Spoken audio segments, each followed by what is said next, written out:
The autumn rain fell steadily on the excavation site in Millbrook, Connecticut, a small town where secrets have been buried deeper than its dead for over a century. Dr. Marcus Reed had expected this to be a routine archaeological survey of the old Blackwood estate's chapel ruins. What he found instead would challenge everything we understand about family loyalty, historical records, and the lengths people will go to protect their darkest secrets. It was October 15th, 2024, when Reed's team made a discovery that would haunt them for the rest of their lives. Beneath the crumbling foundation stones of what was once the Blackwood family chapel, they found something that shouldn't exist. A perfectly preserved burial chamber containing the body of a young woman in a wedding dress from 1872. But this wasn't just any burial. The scratches inside the coffin lid told a story of desperation. The broken fingernails embedded in it spoke of a fight for life that lasted hours, maybe days.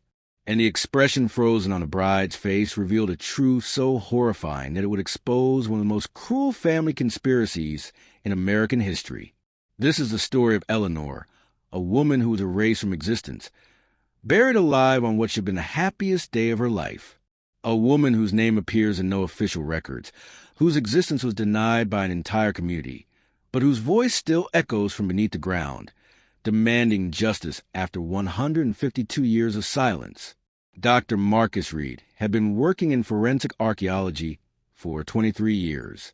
He had uncovered mass graves from forgotten wars, identified victims of historical disasters, and solved cold cases that had puzzled investigators for decades. But nothing in his experience had prepared him for what lay beneath the Blackwood Chapel. The excavation began as part of a routine historical preservation project.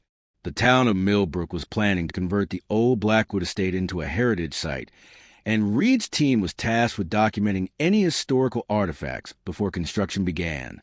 The chapel itself had been abandoned since 1920, its Gothic windows broken, and its roof collapsed decades ago. Local historians knew it had been built in 1850 by the wealthy Blackwood family, who had made their fortune in the textile industry during the Industrial Revolution. On the third day of excavation, Reed's graduate assistant, Sarah Chun, called out from the eastern corner of the chapel foundation. Her voice carried an urgency that made everyone stop working. "Dr. Reed, you need to see this immediately." What Sarah had uncovered was a stone staircase leading down into the earth, completely hidden beneath centuries of debris and overgrown vegetation. The stonework was different from the chapel above, older and more elaborate, with intricate carvings that seemed to tell a story of their own. As they carefully descended the stairs, their flashlights revealed an underground burial chamber unlike anything in the historical records. The walls were lined with expensive marble, and ornate gas fixtures suggested this space had once been illuminated for regular use. But it was what lay in the center of the chamber that stopped them in their tracks. A glass-topped coffin, perfectly preserved, containing the body of a young woman in an elaborate Victorian wedding dress. Her blonde hair was arranged in an intricate style typical of the 1870s, adorned with orange blossoms and pearls. Her dress was made of the finest ivory silk, with hand-sewn lace and hundreds of tiny buttons running down the bodice. But it was her face that haunted Reed from the moment he saw it. Her eyes were wide open, staring upward with an expression of pure terror. Her mouth was slightly open, as if she had been screaming when death finally took her, and her hands, positioned at her sides, showed clear signs of trauma. Several fingernails were completely torn off, and her fingertips were bloody and raw. "My God," whispered Sarah, her voice barely audible in the silence of the tomb. "She's been trying to get out." Reed examined the interior of the coffin more closely. The padded silk lining was shredded in several places, and deep scratches scored the wooden sides. Most disturbing of all, the glass top showed dozens of hairline cracks radiating from several impact points, as if someone had been pounding on it from the inside. But perhaps the most chilling detail was discovered when Reed carefully lifted a corner of the wedding veil. Pinned to the inside was a small piece of parchment with handwriting in faded brown ink. The message was brief but devastating. They said I would never tell their secret. They were wrong. The next phase of Reed's investigation should have been straightforward. identify the bride, determine when she died, and research the circumstances of her burial. Instead, what he discovered challenged everything he thought he knew about historical documentation and the power of silence to erase a person from existence. Reed began with the obvious starting point, Millbrook's vital records from 1872.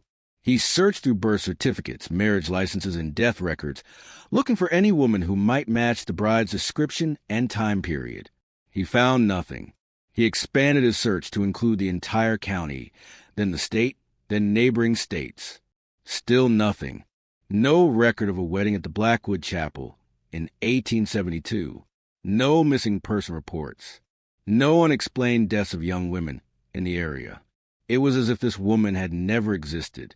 The Blackwood family records, housed in the Millbrook Historical Society, were equally puzzling. The family had meticulously documented their lives, business transactions, social events, births, deaths, and marriages. But there was a strange gap in the records from September to December 1872, as if several months had been deliberately removed from the family's history. Dr. Patricia Morrison, the Historical Society's chief archivist, had never seen anything like it in 40 years of research. Family records from this period are usually obsessively complete, she explained to Reed. The wealthy families of the 1870s documented everything. They were proud of their social status and wanted to preserve it for posterity. These gaps are completely unprecedented. But it was the discovery of a hidden room in the Blackwood Mansion's library that provided the first real clue. During renovation work, contractors found a small chamber behind a false wall containing documents that the family had apparently tried to destroy but never completed the task. Among the partially burned papers, Reed found fragments of correspondence between family members written in a kind of code that referred to the Eleanor problem and the wedding solution. One letter, signed by the family patriarch, Cornelius Blackwood, contained a chilling phrase, "She will never speak of what she saw. We are made certain of this." The most revealing document was a receipt for a custom-made wedding dress from a boutique in New York City, ordered by the Blackwood family in August 1872. The measurements matched perfectly with the bride they had found in the tomb. But who was Eleanor, and what secret had she discovered that was worth murdering her to protect? The breakthrough came from an unexpected source, the dreams of Millbrook residents. Starting the day after Eleanor's body was discovered, people throughout the town began reporting identical nightmares. They dreamed of a young woman in a wedding dress, trapped underground, calling for help. She always said the same thing, "I know what they did to the children." What happened to those children? And how did Eleanor discover the truth? The answer would prove to be more horrifying than Reed could have imagined. What do you think happened to Eleanor? Do you believe an entire family could conspire to murder someone to protect a secret? Share your thoughts in the comments about what you think Eleanor discovered that sealed her fate. The investigation into Eleanor's identity led Reed down a path that revealed one of the most disturbing family conspiracies in American history. Through painstaking research and forensic analysis, he began to piece together not just who Eleanor was, but why her very existence had been erased from the historical record. The key breakthrough came from an unlikely source, a trunk found in the basement of the Blackwood Mansion that had been overlooked during previous renovations. Inside, wrapped in oilcloth and hidden beneath false bottom, Reed's team found Eleanor's personal effects, including a diary that she had apparently been keeping in secret. Eleanor Whitmore, as her diary revealed, had been the 19-year-old daughter of the Blackwood family's head gardener. She had grown up on this estate, and despite the class differences, had developed a romantic relationship with the youngest Blackwood son, Thomas. The family had initially opposed the relationship, but eventually consented to marriage as a way to maintain Eleanor's silence about something she had accidentally witnessed. The diary entries from the summer of 1872 painted a picture of a young woman torn between love and horror. Eleanor wrote, "Thomas believes his family has accepted me for who I am, but I know the truth. They fear what I saw in the old textile mill. They fear what I know about the children who disappeared." The Blackwood family had built their fortune on textile manufacturing, operating several mills throughout Connecticut. But according to Eleanor's diary, their success was built on something far more sinister than business acumen. In August 1872, Eleanor had been walking through the woods near one of the abandoned Blackwood mills when she heard sounds coming from inside.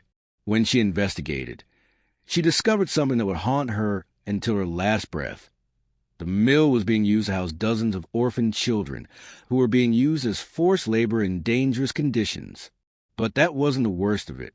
Eleanor's diary described children who were sick, injured, and dying from the dangerous working conditions and lack of medical care. When children became too sick to work, they simply disappeared. Eleanor realized that the Blackwood family had been systematically working children to death and disposing of their bodies to hide the evidence. "I counted at least 30 small graves behind the mill," Eleanor wrote.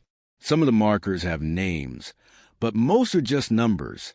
How many children have died to build the Blackwood fortune? And how many more will die if I remain silent?" Eleanor's diary revealed that she had confronted Thomas about what she had seen, believing that he would help her expose his family's crimes. Instead, Thomas had told his father, Cornelius Blackwood, about Eleanor's discovery. The family's response was swift and calculated. They would allow the wedding proceed, but Eleanor would never leave the chapel alive. The wedding was scheduled for September 28, 1872. According to Eleanor's final diary entry, written the night before the ceremony, she had realized the danger she was in. "I see the way they look at me now. I hear them whispering. I know they plan to silence me forever. But I have written everything down and hidden it where they will never find it. Someday, someone will discover the truth about the children." The diary also revealed the cruel details of the family's plan. Eleanor would be given a drugged drink during the wedding ceremony that would make her appear dead. She would be buried in the special chamber beneath the chapel, but the drug would wear off after several hours, leaving her trapped alive in her coffin. The family believed that if Eleanor simply disappeared, questions might be asked. But as she died during her wedding ceremony, apparently from natural causes, no one would investigate further. The grieving family would bury their son's bride with appropriate ceremony, and Eleanor's knowledge would die with her. But Cornelius Blackwood had underestimated Eleanor's determination to expose the truth, even from beyond the grave. We want to take a moment to thank you for staying with us through this difficult investigation. We know these details are disturbing, but Eleanor's story deserves to be told completely and truthfully. What we're about to reveal in the next chapters will show you that some secrets refuse to stay buried, and that justice sometimes comes from the most unexpected places. The best and most shocking parts of this story are still ahead. September 28, 1872, dawned gray and cold in Millbrook, Connecticut. The Blackwood family chapel had been decorated with white roses and orange blossoms for what the community believed would be a beautiful autumn wedding. Instead, it would become the site of one of the most calculated murders in the town's history.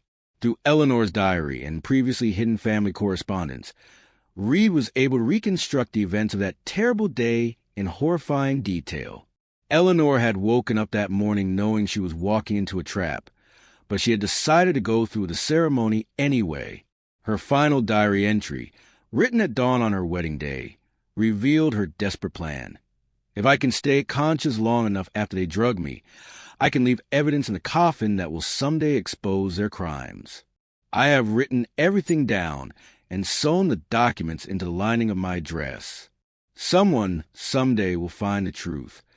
The wedding ceremony began at 2 o'clock in the afternoon. According to witness accounts that Reed found in old newspaper archives, Eleanor appeared nervous but beautiful in her elaborate silk gown. Thomas Blackwood seemed unusually solemn for a groom, and the Blackwood family watched the proceedings with an intensity that several guests later described as unsettling. The moment Eleanor had feared came during the traditional toast after ceremony. Cornelius Blackwood himself offered the bride a special glass of champagne, claiming it was a family tradition for the father-in-law to give the first toast. Eleanor, knowing this was likely the poisoned drink she expected, had no choice but to accept it or reveal her suspicions to the entire wedding party. She drank the champagne and waited. Within minutes, Eleanor began to feel dizzy and disoriented. The drug, which Reed's forensic analysis later identified as a powerful opiate mixture, was designed to slow her heart rate and breathing to almost undetectable levels while keeping her partially conscious.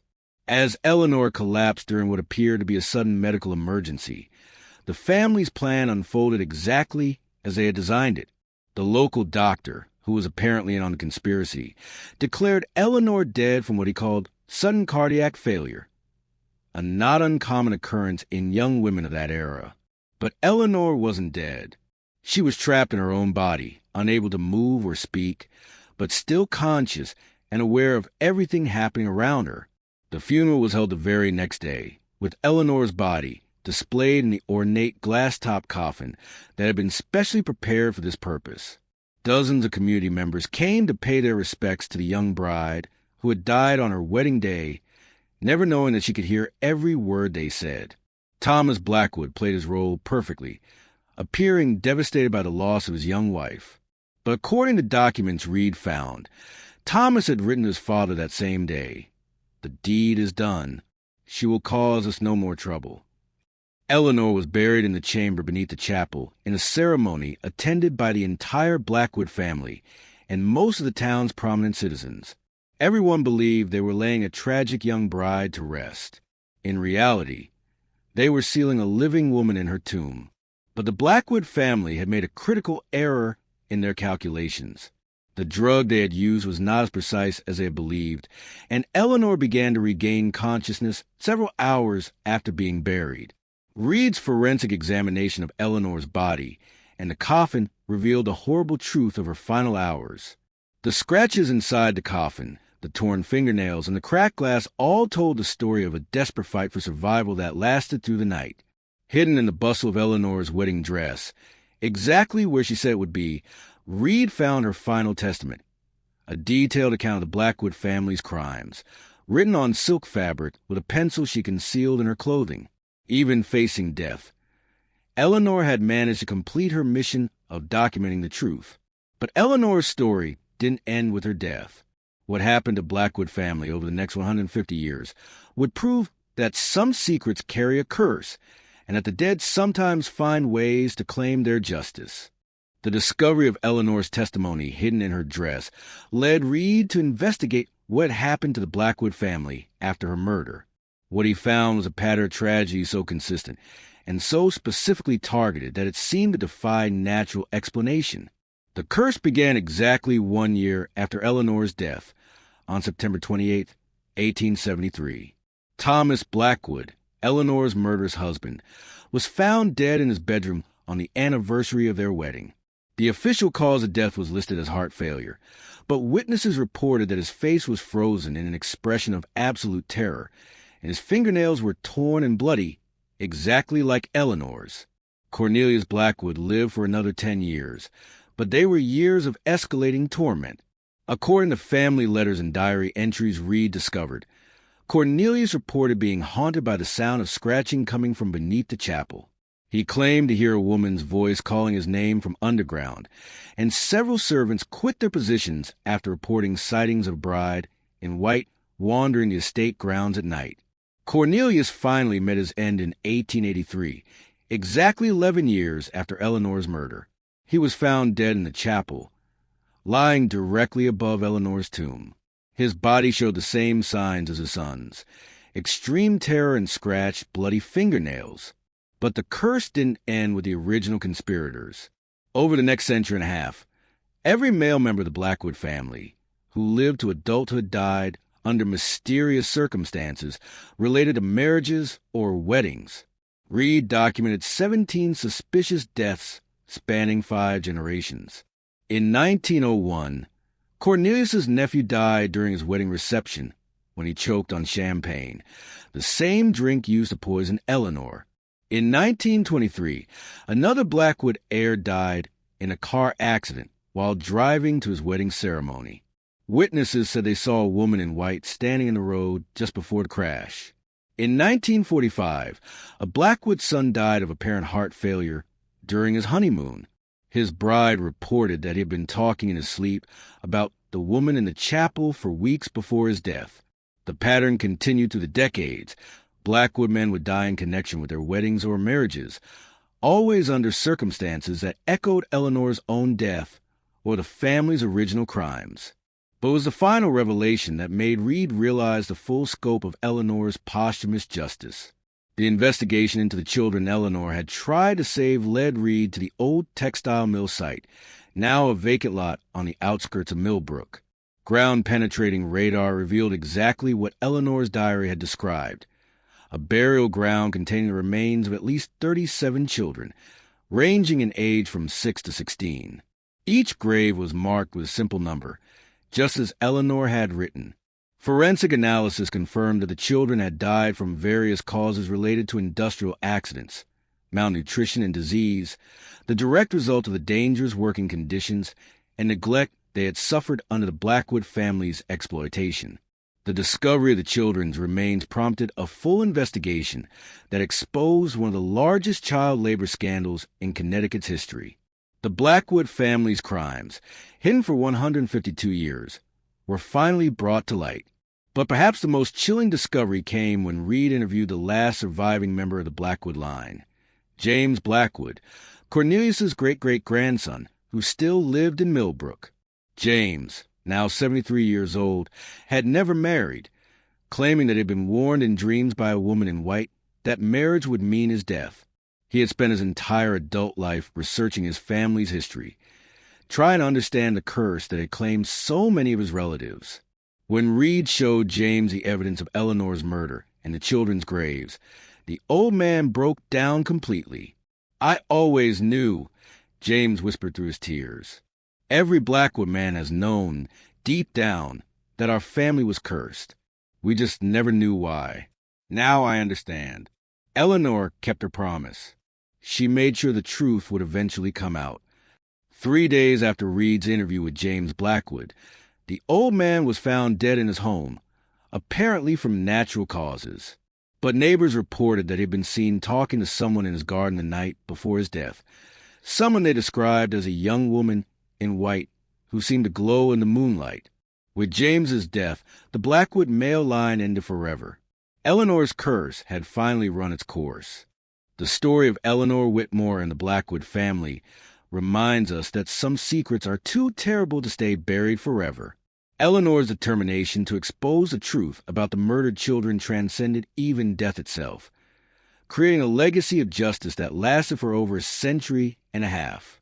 Today, the site where the Blackwood textile mill once stood has been converted into a memorial park dedicated to the 37 children who died in the family's illegal labor operation. Eleanor's remains have been given a proper burial in the Millbrook Cemetery with a headstone that reads, Eleanor Whitmore Blackwood, 1853 to 1872. She died so the children would not be forgotten. The Blackwood Chapel has been demolished, and the underground chamber where Eleanor was buried alive has been filled in. But residents of Millbrook report that on quiet September nights, you can still sometimes hear the sound of scratching coming from beneath the ground, and the faint voice of a woman singing wedding songs. Do you believe that justice can transcend death? Have you ever experienced something that made you wonder if the dead can influence the world of the living? Share your thoughts and similar experiences in the comments below. Your stories help us understand these mysterious connections between the past and present. If this investigation into historical injustice fascinated you, please subscribe to our channel and hit the notification bell to stay updated on our latest discoveries. We bring you real stories that challenge our understanding of history and the supernatural. And don't miss our next video. The disappearing town that exists only at night. An investigation into a community that vanishes at sunrise and reappears after dark, where the residents have no memory of the daylight hours. Click the screen now to witness this phenomenon that has baffled researchers for decades.